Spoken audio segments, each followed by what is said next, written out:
৬,০০০ fit উপরে, ঠান্ডা, প্রচন্ড ঠান্ডা। আমি প্রায় যাই, ওখানকার চা বাগানের স্নিগ্ধ হাওয়া আমাকে টানে খুব, বাতাসটা খুবই ক্লিন, ভাল লাগে।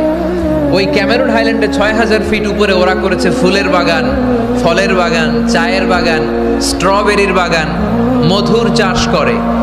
আর এই ৬,০০০ ফিট উপরে এই ভেজিটেবলস আইটেমগুলো দিয়ে তারা পুরো মালয়েশিয়ার খাদ্যদ্রব্যের যত সংকট, সব সংকট তারা দূরীভূত করেছে। সুবহানাল্লাহ পড়েন। তো ওনারা পাহাড়ের উপর চাষ করে, আর আমরা সমতল জায়গায় চাষ করতে চাই না। চাষাবাদ করতে আমাদের লজ্জা লাগে। কি লাগে? যুবক ভাইয়েরা, কাজে কোনো লজ্জা নেই। কাজে কি নেই? পরিশ্রমে লজ্জা নেই। লজ্জা হচ্ছে অলসতায়, লজ্জা হচ্ছে অকর্মণ্যতায়। আমরা কাজ করে খেতে চাই, পরিশ্রম করে খেতে চাই। রাজি আছো সবাই? এখন অনেকে রুফ গার্ডেনিং করে। রুফ গার্ডেনিং মানে